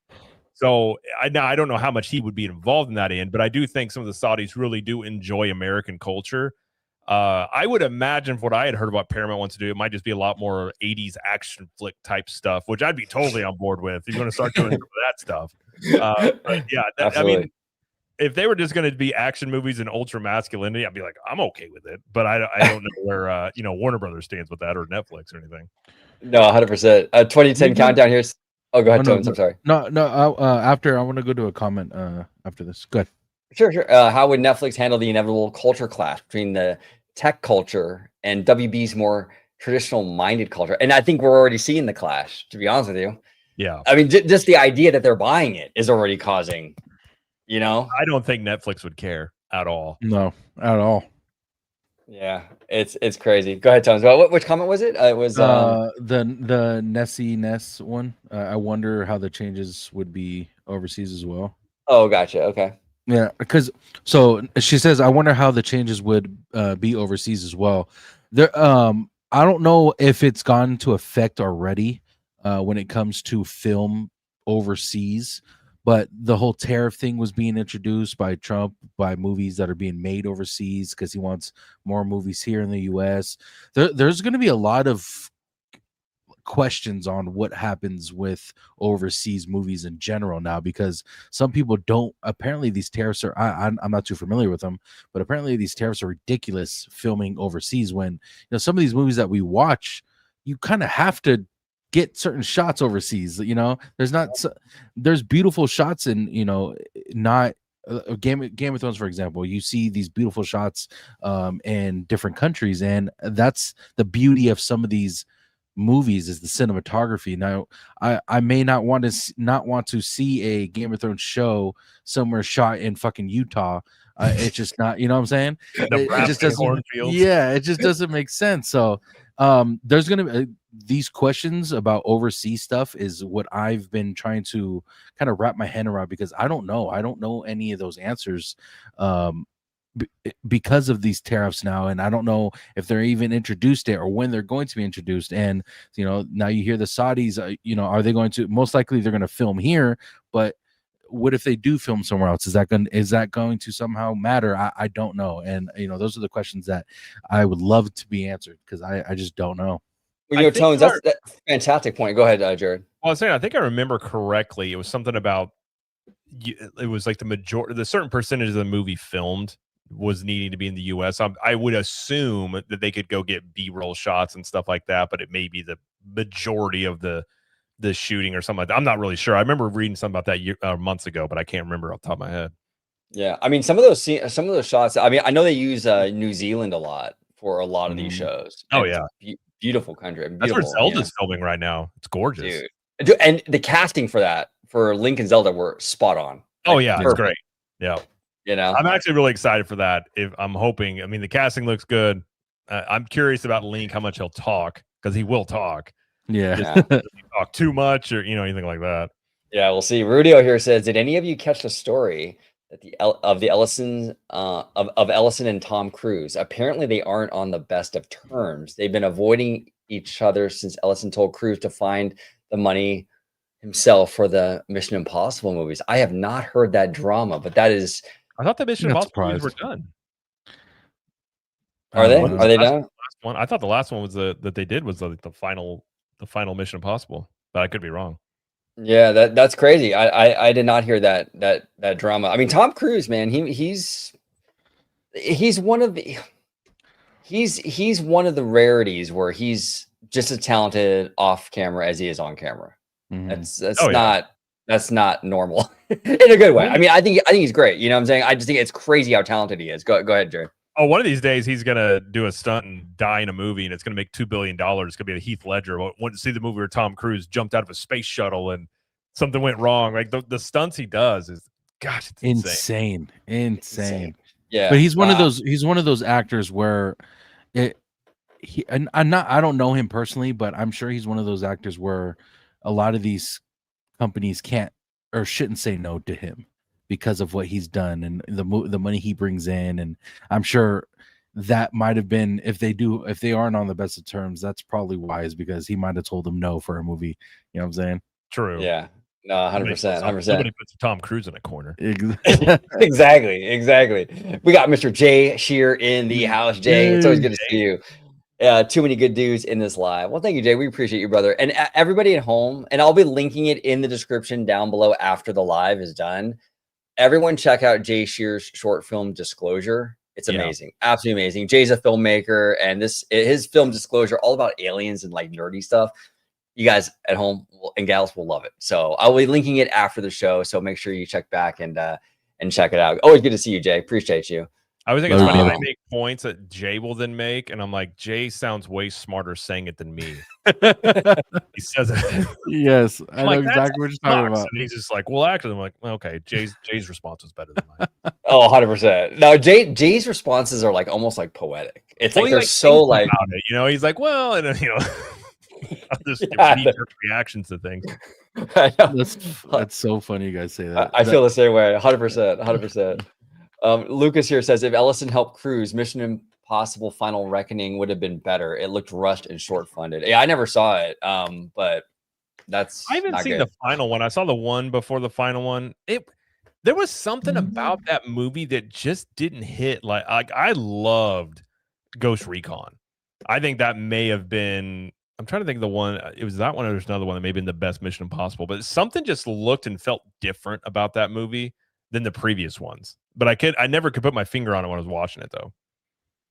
Interesting. Now, here's an interesting thing that 2010 Countdown brings up. There are concerns about the Saudi human rights record, given that it's an oil-backed theocratic monarchy. Okay, I see that point, but Hollywood does business with a lot of the Chinese government and you know, so I don't know if Hollywood gets in bed with did that check clear? Yes, if it's cleared, then they're like, hey, not a big deal. Yeah, and like our friend John said earlier, hold on, he had a great post about that just a second ago. Where did he put that? Let me see. Yeah, here it is. The Saudis could write a check for $100 billion and it would go through today. 100%. Undoubtedly. I've said it before. They don't even know how much money the Saudis have. Like when they talk about the world's richest men, they're not including the Saudis because they actually don't know. They know that fund is like in the trillions, but I don't know how many trillions. When you said that, when I was on here with you last time, I didn't even think of it like that because it's the truth, though. It's the fucking truth. You don't include them in richest man alive because they're in their whole fucking another realm than everyone else. That's insane to think about. Yeah, I mean, I think people kind of think like, oh, they have money. I'm like, no, they have like all the money. Yep. They could change all three of our lives right now, like in a big way. They wouldn't even notice it. Yeah, I know. They check their bank account and be like, I thought I had another. Well, whatever. I don't know. It's like, you know, when we check our bank account and you're like, oh, we got an Apple charge for $2.99. What app is that? Right? That's how the Saudis are when they lose $1 billion. It's like $1 billion. Which one was that? Did you write a check for $1 billion? I don't know where it's at. Nessie here says it. Now, is her name Vanessa? Vanessa, yeah. Vanessa. Thank you so much or Ness. We appreciate you hanging out today. But she says here, with the possibility of changes, do y'all think some actors won't agree to do a movie deal? That's a great point. That's a great point, Ness. Well, I mean, I can see that happening for sure. I mean, it's happened with fucking, believe it or not, Star Wars. People said no to, which is mind-boggling to hear, is people said no to Star Wars, like because of some of the directions they were going. So, I mean, it's been happening for a while, but with the movie deals now of what's going on, like, I guess they could. I mean, it depends on who you're asking. Some of these people who just make movies for a check. I mean, obviously, for me, you could tell who's there for the passion of the movie or just wanted there to be a check. But that's a very good question, and probably, I think it's most likely yes. Yeah, they can also throw enough money at a big actor to be in something to kind of like break through that if that were to happen. Like, go get yourself Denzel Washington in some featured thing. I mean, I love anything Denzel's in, so I'd be in for that. Me too. Absolutely. Jay here says Mission Impossible Fallout is the best one since the original. That's probably the one you were thinking of, Jared. Ghost Recon. Ghost Recon was, that's what it was. Fallout. Yeah, Fallout was amazing.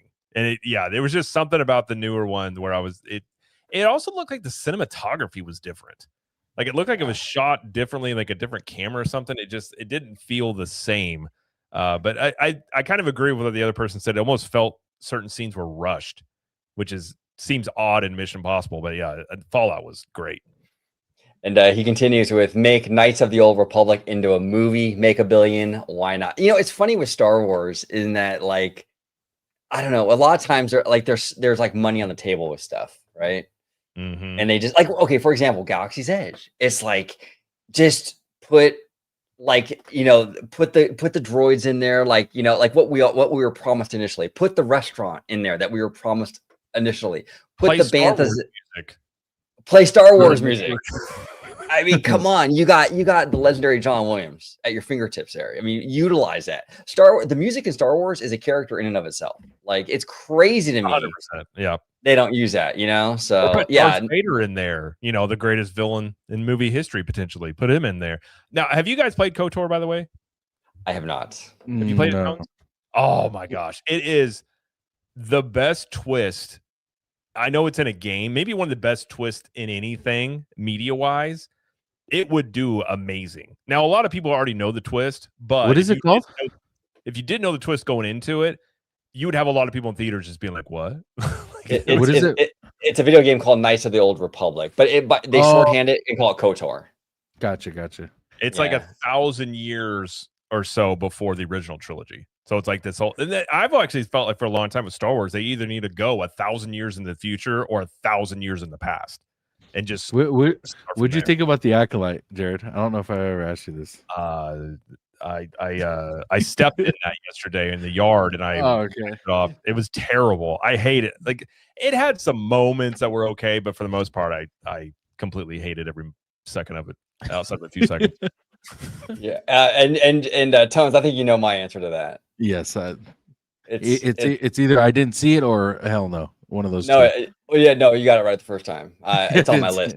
Yeah, there you go. I watched I watched like the first 10 minutes. I was like, I can't do this, and then I finally went back. I was like, okay, I'll start. And so like I slowly went through it, but it was not enjoyable. It was not like it wasn't like watching. I'm all caught up almost on Stranger Things. So I got through when we were traveling. I love watching Stranger Things. Like, it's a great show to watch. That was not the same experience at the Acolyte. It felt like I was at work. I was like, I gotta clock in. Okay. Did you finish Stranger Things, by the way? I am at season 5, episode 3. So I'm almost all the way caught up. Do me a favor. I don't know if do you know anything what happens? Have you been? I do not know. I've actually been very good about keeping away from spoilers. I'm not going to give you any kind of spoiler, but I will say if you want a Instagram video or TikTok video to do well, record yourself for the last episode, the finale for the 4th episode. Just record yourself. Okay. Your face. Okay. Or you and your wife's reaction watching it. Okay. Cool. No, I love season 4 was awesome. Awesome. Yeah. Like, I mean, I still think season 1 is hard to beat. Like, maybe the best season of television. It could have been a standalone season. Yes. It was great. Yeah, but season 4 it got right back on track, and the way that ended, I was like, what? But yeah. It's even wild. the ending of episode 2 of season 5. My wife and I saw that, and I'm just like, hold on a second. Like, I have a theory. I won't put it out there right now. I don't want to give spoilers to people. I have a theory of what this could be, and if it is, I'm in. I'll put it that way. Let me know when you're finished, because Jay and I just did a live yesterday talking Stranger Things season 5. I saw that and I started watching it. And you guys started talking. I was like, okay, I closed it out real quick. Really quick here. But yeah, I wanted to watch that. But yeah, no, as soon as that is, I'll hit you up because let me know, because I definitely want to get your opinion on season 5. Now Lucas here says prequels had worse writing than Acolyte for me, at least episode 1 and 2. Yeah, I mean, honestly, that's one thing too, and this is a whole can of worms. But like, I think the dialogue, Lucas is not known for his dialogue, and I feel he did Hayden Christensen so dirty with those, because Hayden got a lot of shit for that, you know. He did, and it wasn't really him, I don't think, because even Natalie Portman, she's a seasoned actress, and she was struggling through those lines, you know. Yeah, I will say, I think somewhere in an edit of episode 2 is a good movie. If you cut out the whole frolicking Darth, if you were going to tell me you're going to watch a Star Wars movie where Darth Vader is frolicking through a field with Padme, and I'm like, I don't want this. But I do feel like there is some story in there, because there were parts of 2 that I think were pretty good, like very interesting. Obviously, I think George Lucas even said he did 1 and 2 to make 3, and I like 3 quite a bit. But yeah, 1 was just so slow. I remember being in the theaters the first time I saw it, and I was like, I don't like this, but I'm supposed to. Like, I just felt this weird, like, this isn't the same experience I'm used to with Star Wars. Real quick before we move on, is there a thing where it's either like you really liked those 3 or you really dislike those 3? Well, initially it wasn't divisive. I think majority of Star Wars fans hated the prequels. Would you kind of agree, Jared? When they first were released, I wasn't. think the prequels got a lot of. I think when you were younger, that was a lot of the younger generation's Star Wars. And by the way, Jay, I'm in on the next Stranger Things live stream. Totally in. I love that show. I think that was like their Star Wars. I think people who knew the OG trilogy definitely didn't like it, but then I think the sequel trilogy has made the prequels like, we treated you too harshly. We're very sorry. Like, I liked them. Good elements to it. See, I liked the prequels. I thought they were. I mean, it's been a while since I've watched them, if I'm being honest. But when I first watched them, I don't remember having any kind of issues with any of them. But that was my generation growing up on Star Wars. The Star Wars, the sequels came out before I was even born. So yeah, I didn't hate them either. I thought 3 was definitely the better one, and the choreography. Like, what gets me is the lightsaber duels in 3 are still unmatched. Like, with all the technology and all the Star Wars content we've gotten since Disney bought it, there's nothing even close to what they did in Episode 3. Not even remotely close, in my opinion. No, that was I like Episode 3 a lot. That was I could watch that duel on Mustafar. I could watch it all day. Even today, even with better effects today, those scenes are untouched. And that movie is the meme king to this day. Like, oh yeah. I mean, how many memes have come off of that movie? It's crazy, right? I've used the where he yells liar. I've used that in videos so many times about something. Just, liar. Liar. I love it. I love it. Now, Remy D's asking, where is that live stream? So, Tones, you and Jay, you did a multi-channel thing, right? You want to go ahead and let Remy D know where they can find you and Jay? Just go to Tones_TV and or go to How Stories Work with Jay Shear. We cover them on both channels, but you can go to either or Tones_TV or How Stories Work with Jay Shear. We do a multi-stream live. We do a lot of stuff on TikTok as well. We just had a crazy live the other night or last week. There was hundreds of people in there. We had a great time. We had people come up on TikTok, by the way, Tones_TV on TikTok. We had people come up and tell us what they liked, what they disliked, their theories on what the upside down is. We had such a great freaking time, man. But we do a lot of stuff on both channels, Tones_TV and How Stories Work with Jay Shear. There it is. There it is. Lovelo. It's good to see you, Lovelo. It's been a while. It's always good to see you in the chat. Ian McDermott stole the show in Episode 3. Ian McDermott could read the phone book and steal the show. Okay, this man is incredible. I love that man. Palpatine is one of my favorite Star Wars characters, and somehow he returned all that time later. All that time. I remember watching Rise of Skywalker, and I knew it was going to happen. I was like, really? This is what we're okay. Yeah. Well, and this is the thing. This is actually why I'm advocating for more sequel era content, because I feel like the Clone Wars show improved the prequel era, right? It kind of like 100%. Filled in some blank, right? I feel you could do that with the sequel trilogy, but maybe like, here's the thing though, it can do that. It can fix the perception of the sequels, but you have to hit a home run, and that's the caveat, right? Like, that's the tough thing, is like, for them to go in there and really make something that everyone loves. It could help them. My issue with the sequel trilogies is simply things of like Luke taking the actions he took against Kylo. So I'm like, okay, so in this world, he didn't take out Space Hitler, who was his dad, because he still saw good in him, but his nephew has a bad dream or a vision, and you're going to kill him in his sleep. I'm like, wait a minute. Like, really? That doesn't work. Like, it seems like the characters, there's no continuity there. Like, it's just a separate realm where all these things happened. And also, real quick, has there ever been a spinoff quite like the Clone Wars, because of how for one, how awesome it was, but it filled in a lot of blanks of like that time gap that was there. Yeah. Like, I don't think anyone and no other spinoff has ever been beneficial like the Clone Wars were. Am I wrong by saying that? I don't think. I mean, I can't think of anything off the top of my head that would have done that. I mean, George is involved in the Clone Wars too, so that definitely helped it. Yeah. No, absolutely. Absolutely. Alyssa here says that we use "it's a trap" all the time. It's a trap. It's a trap. I love it. I love the one with Anakin where he's like, I want more. That's man, my favorite one. Fuck. Now looking back at his dialogue, it was kind of rough. Oh, dude, it was, Yeah. there were They some did- rough lines. Yeah, They did my Seems boy like dirty.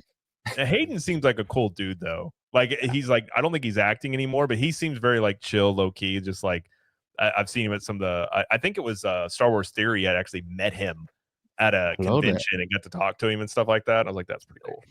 Yeah, he seems like a really good dude, man. Really good dude. I actually, what was I gonna say? Okay, unpopular opinion, and a lot of people are probably gonna disagree with me. I actually liked the premise of the Raylo thing. I just don't think it was handled great. But this idea, Raylo, Ray and Kylo kind of having this romantic thing. Gotcha. I didn't mind that. I actually thought there was a lot of potential there. I didn't like necessarily the execution so much, but I think there was potential there. And one of my biggest criticisms, actually, also with the sequel trilogy, is I think Ray should have gone full Palpatine at the end. I wanted her to just go like embrace it, right? Just become. I thought they should have switched that where Kylo, because at the end of that movie, by the way, I was rooting for Kylo. So I'm rooting for the guy that killed Han Solo.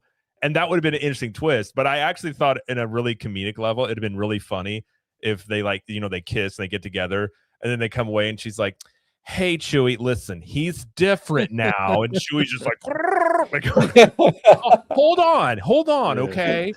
Just trying to explain how Kylo is a good guy now. Yeah, that'd be kind of funny, bro. When you first brought that up, how they should have switched a freaking TNT bomb went off in my mind. I was like, holy shit! If that were to happen, that would have been mind-boggling at the time. Dude, that would have been awesome. It would have been way better. They weren't going to do it because they were not going to make Rey the bad guy. Exactly. I know. Well, apparently they're fucking making 3 more movies for her character now. So it's like, and we don't even know when those are going to ever be filmed. Do you think those will get made? I actually don't think those are going to get made. I'm not sure. I don't think so. Unless, I mean, the only thing is I would say she's under contract maybe, and they have to be filmed, but pay her off of her contract and just let these films go. They weren't interesting to me. They weren't something that, and it's not even their acting, the storyline. It was just, yeah. It was cool to watch, I guess, but it wasn't interesting. Can you imagine the final shot of Rise of Skywalker is Rey sitting in Palpatine's throne, and they just pan on her, and she's got the red saber, and she's just like a badass. You know, that would be sick. Well, that would set up. You have Kylo who has to deal with all the things he did, like a redemption story, which is kind of similar to KOTOR. KOTOR has that as well, where you have this redemption arc off of a really bad thing that happened. Like that would have been really interesting. And then like maybe Kylo's whole thing is trying to bring Rey back. I mean, that brings you back. That would have been really interesting sort of story dynamic. No, 100%. Jay said they did Boyega dirty. What do you guys think about that? I completely agree. Yeah. I think it would have been interesting for him to be a Jedi. Yeah. Hell yeah. Well, see, Jay brought up a good point yesterday when we did the live stream was let's get like not everyone has to be a fucking Skywalker either. Not everyone has to be a Jedi or use the Force. Like let's use some storyline here. Let's get some new characters in here and do something with it. I just think they need to go that route because I agree with them. Not everyone needs to be a fucking Skywalker. Yeah. No, 100%. Remy D says, I almost called you Ray D because I'm saying with Ray right now. Remy D, I was pretty sure Finn was Force sensitive. There was no way he could handle the lightsaber that well. Yeah, I think actually, was it the comics or some sort of ancillary material? I believe he is Force sensitive. I think they confirmed that, right, Jared? In a book or something. I'm pretty sure the way they did that, because I think that's what J.J. Abrams intended, and then Rian Johnson came in and just did it so different for The Last Jedi, and then I think it got messed up. I think supposedly he was supposed to be Force sensitive, which is the only way that make any sense that he got any shots in on Kylo during that fight. Right. Did you know apparently the lightsaber, it's I don't know if the right word is a pendulum, but it's like it doesn't move like you would move this pen. You can't just move it like this. There's like a weight or something that's in it that when you move it to the right, it like leans to the left or some shit like that. Did you guys ever hear that? Or am I just it was something like that. It was like the Force, that's why the Force allows you, or if you're Force sensitive, you're able to control it better because you're able to use the Force while you're using the lightsaber. It was something along the lines of that. Mjolnir's hammer or something like that, where you have. It was something along the lines of that. I don't know if that was true or not, but I heard that somewhere. You know, I wouldn't be surprised if Lucas created some sort of lore to explain like the technical limitations of the, because they have to hold it probably a certain way back in the 70s when they did their effects. And I wouldn't be surprised if Lucas went back in there and was like, yeah, you know what? Here's a little canon, a little lore as to why they're like, you know, super or whatever. I could definitely see that. Lucas here says the Stormtrooper becoming a Jedi would have been an awesome banger plot device. I agree. Yeah. I agree. I really thought that's where it was. I thought that's where it was going to go. Like honestly, after the Force Awakens, I was like, "That's interesting." Having a stormtrooper that has Force sensitive and knows, you know, all that stuff. I thought that'd have been really good. Oh yeah, gentlemen, fantastic conversation as always. I love you guys. Tomes, Jared in the house. I'll be linking both of these gentlemen's channels down below. Also, Jay Shear's short film and his YouTube channel will also be down below. Tones, I want to thank you for joining so much today, brother. Talking shop. We talked Netflix, Star Wars, all that good stuff. Where can everybody find you on social media? Always a pleasure talking to you, gentlemen. I appreciate you guys for coming on, and like I said, we could talk for hours and just have a good time. So, but thank you again for coming on, guys. You guys can find me at Tones_TV on literally everything. YouTube and TikTok is mostly where I'm at. We post a lot of clips. We do a lot of lives on TikTok, so make sure you guys go check it out. We are doing a lot of Stranger Things for the next month. About month. Then we're going to be moving on to A Night of the Seven Kingdoms, which is a Game of Thrones spinoff, and then we're going to go to House of the Dragon season 3. We do a lot of huge TV shows and deep dive into episodes and theories and lore of the show. So make sure you guys go check it out. We're going to be having a lot of fun here in the next couple months for sure. Yeah, absolutely. And I want to give a big shout to Tones, your audience. Great folks in the chat today. Really fun times. Big shout to Tones TV audience out there. Thank you so much for checking out the show. Jared, Capture the Magic.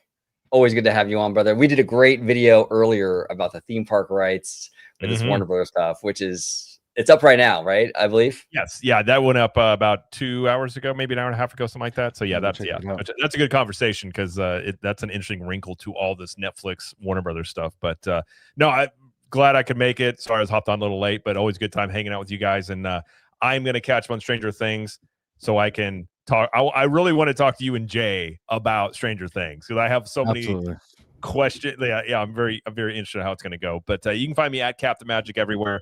Here on YouTube. And if you're looking for Orlando theme park content, you can go to CTM Podcast with my wife and I. We have a podcast there. You can check that out. And Jay, thank you. Shout out to the shirts. Yeah, we have some shirts. You can go check. Well, there it is. There they are. And Jared, I think you have a special deal going on right now, if I'm not mistaken. Yeah, CTMAPPARELCode.com. If you use promo code Black Friday, you get 25% off through the end of the month. So it's Black Friday for the entire month of December. And so with our shirts, we don't use third-party printers, so we actually print everything in-house. I was printing shirts today and yesterday. I've been very busy with that. So they're very high quality, very comfortable shirts, and they'll last you for a long time. And you can get a good deal on it right now. So CTMAPPARELCode.com, promo code Black Friday. There it is. I want to thank everybody in the chat. I want to thank these two fine gentlemen. Thank you for watching OG55. Thank you for watching Tones TV. And also make sure you check out Capture the Magic. Go ahead, Tones. Yes, sir. No, I was going to say, by the way, chat, for those who are in my chat, make sure you guys go show these gentlemen some love, please. Orange Girl 55, Capture the Magic. Go give them a follow. They do amazing work with all Disney stuff and, studio side as well, as you guys could tell. So make sure you guys go show love to them as well, please. Thank you, Tones. I appreciate you, brother. Thank you so much, everybody. Have a great evening. And until the next time, see you. Thank you so much for watching OG55. Don't forget to smash that like button, subscribe, and become a member today.